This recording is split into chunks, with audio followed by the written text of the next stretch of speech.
Pernahkah kamu ingin menyelam ke bagian samudra yang paling dalam?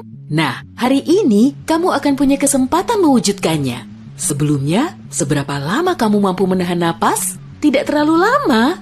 Tenang, jangan khawatir. Silahkan naik kapal selamku dan ikutlah denganku dalam perjalanan menuju kedalaman. Siap? Oke, ayo menyelam. Saat ini, tepat di bawah permukaan, kamu melihat banyak makhluk hidup berkeliaran di sini.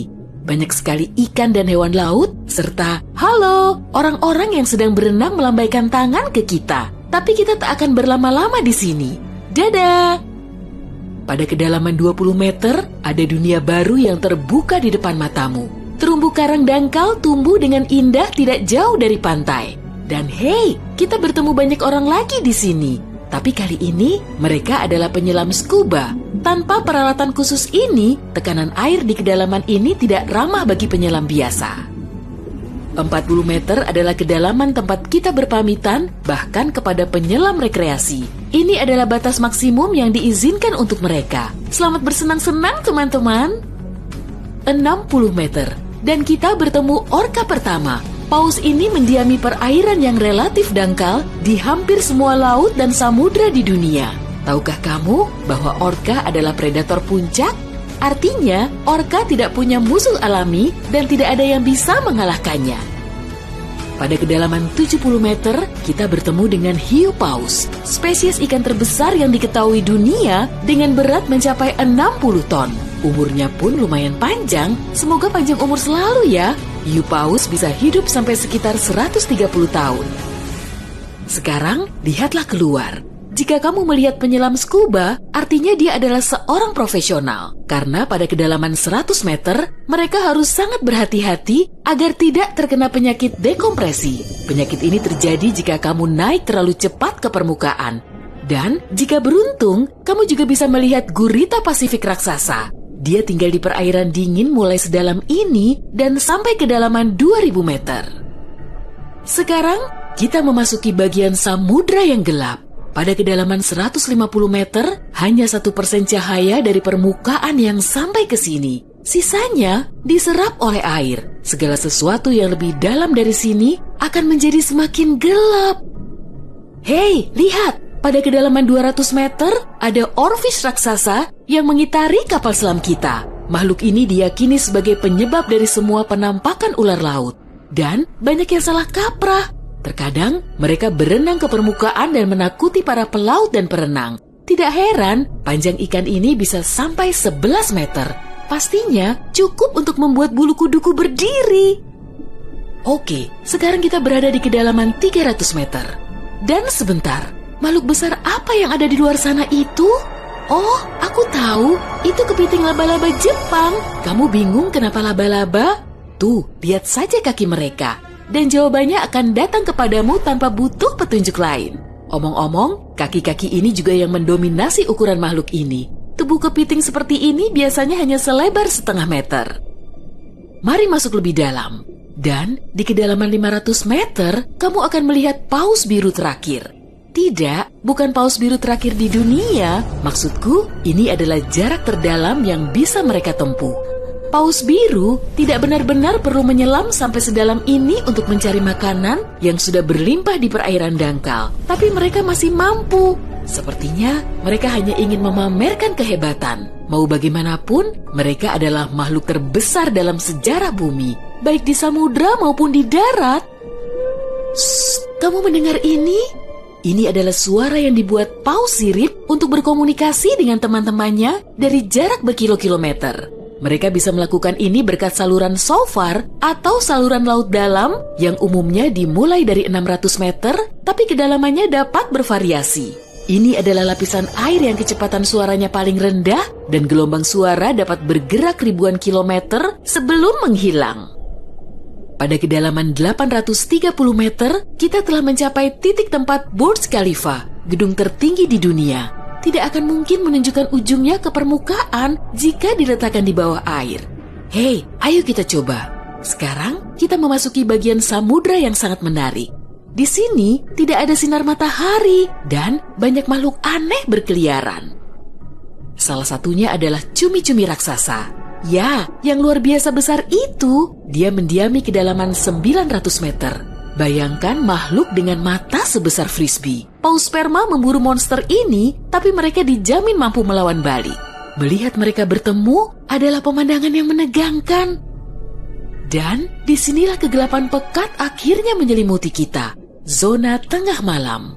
Tekanan di sini sangat besar, sehingga jika kamu entah bagaimana bisa sampai ke sini tanpa kapal selam, kamu akan hancur dalam beberapa detik. Dan lebih malangnya lagi, tanpa melihat apapun, pasti tidak mau kan? Kembali ke topik. Di kedalaman 1100 meter terdapat Mata Barat, salah satu gunung berapi samudra terdalam di dunia. Letusan terakhirnya terjadi pada tahun 2009 dan bahkan direkam oleh kendaraan yang dioperasikan dari jarak jauh. Di kedalaman 1280 meter, kita melihat hiu putih besar yang ganas. Predator ulung ini adalah jagoan di kedalaman ini. Penglihatan mereka agak buruk dan mereka bergerak menggunakan indera penciuman. Jadi, mereka sama sekali tidak membutuhkan sinar matahari untuk memburu mangsa. Aku tidak melihatmu, tapi tetap akan memakanmu. Selain itu, penyu belimbing, penyu terbesar di dunia, menyelam di kedalaman yang sama. Apa mereka sengaja menyelam sampai sini untuk bermain dengan hiu putih besar?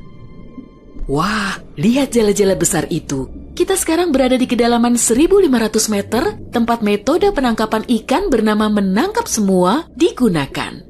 Jala di sini akan diseret di sepanjang dasar samudra, menangkap apa saja yang kurang beruntung di sana. Mengenai seberapa merugikannya metode ini bagi kehidupan samudra, biar kamu sendiri yang menilai. Pada kedalaman 1830 meter, jika berada di Grand Canyon, kita akan duduk di titik terendah dan terdalamnya. Bayangkan semua curug di sana terisi penuh oleh air, maka seperti itulah pemandangan di sini. Nah, jika kita benar-benar berhati-hati, pada kedalaman 2000 meter, kita akan melihat ikan naga hitam. Makhluk yang bagaikan muncul dari mimpi buruk ini tinggal di bagian samudra yang dalam dan gelap. Dan percayalah padaku, lebih baik dia tetap di sana. Bentuknya mirip makhluk dari film horor dan aku lebih suka jika kita tidak berpapasan dengannya di permukaan. Pada kedalaman 2250 meter, kita harus berpamitan dengan paus sperma. Ini adalah titik terdalam yang bisa mereka selami. Dan mereka memang tidak punya urusan untuk menyelam lebih dalam lagi. Mungkin kalau mereka berburu ikan naga hitam, atau justru mereka yang diburu. Mustahil, perbedaan ukuran mereka terlalu besar. Panjang paus sperma bisa mencapai 19 meter, yang menjadikannya paus bergigi terbesar di dunia. Tidak banyak makhluk laut bisa melawannya. Semoga kapal selam kita punya lampu sorot yang kuat ya, karena tanpanya kita tidak akan bisa melihat keindahan terumbu karang samudra dalam yang super indah di kedalaman 3000 meter. Terumbu karang ini dapat ditemukan di setiap samudra dan sayangnya tidak bisa dilihat tanpa peralatan khusus untuk menyelam di samudra dalam. Oke, mari terus melangkah lebih dalam. Dan di kedalaman 3.700 meter, kita mencapai kedalaman rata-rata samudra dunia. Mulai sekarang, perjalanan menuju kedalaman yang sebenarnya dimulai. Dasar samudra rata-rata telah kita lewati, jadi sekarang saatnya menyelami celah terdalam. Pada kedalaman 4.500 meter, monster dari mimpi buruk terburukmu muncul di sini. Anglerfish misalnya, akan membuat siapapun bergidik ngeri. Giginya yang panjang dan bengkok, serta antena di kepalanya untuk memikat mangsa, sudah cukup untuk menimbulkan rasa takut, bahkan di hati orang-orang yang paling berani. Tapi yang lebih mengerikan, mungkin adalah makhluk yang disebut swallower hitam. Itu adalah monster mirip belut yang memiliki perut super elastis dan mampu menelan mangsa yang ukurannya 2 kali lipat. Lihatlah ke bawah, dan kamu akan melihat bangkai kapal terdalam yang pernah ditemukan. SS Rio Grande di Atlantik Selatan yang tenggelam pada tahun 1941 dan mencapai kedalaman 5.760 meter. Tidak heran, kapal ini baru ditemukan 55 tahun kemudian. Sekarang, bagian samudra terdalam dan tergelap dimulai. Kita menyelam ke Palung Mariana. Menurut pengukuran resminya, Palung Mariana dimulai pada kedalaman sekitar 6.000 meter. Ini adalah area yang paling jarang dieksplorasi dan paling menarik bagi para ilmuwan dan petualang. Apa yang ada di dasarnya? Baiklah, kita akan melihatnya. Tapi selagi masih dalam perjalanan, aku akan menunjukkan hal-hal lain yang ada di sini. Misalnya, ini adalah ikan terdalam yang pernah ditemukan. Namanya ikan siput. Dan dia tinggal di kedalaman 7.900 meter. Tubuhnya tembus cahaya sehingga kamu bisa melihat menembus kulitnya. Ya, untungnya kita tidak mematikan lampu. Bentuk makhluk mungil ini ternyata sangat imut bagi makhluk yang mampu menahan tekanan sekuat ini. Makin rendah dan dalam, kamu tidak akan melihat jenis ikan atau hewan vertebrata apapun di sini. Tekanannya terlalu besar untuk makhluk-makhluk tadi. Tapi ada udang dan invertebrata lainnya. Belum lagi mikrob yang dapat hidup bahkan di bagian terdalam samudra. Dan bagian terdalam itu adalah kedalaman Challenger. Ini adalah bagian bawah Palu Mariana dan kedalamannya 10.927 meter. Ya, kita telah sampai di bagian paling bawah bumi. Tak banyak orang yang pernah ke sini dan tak banyak juga yang diketahui tentangnya.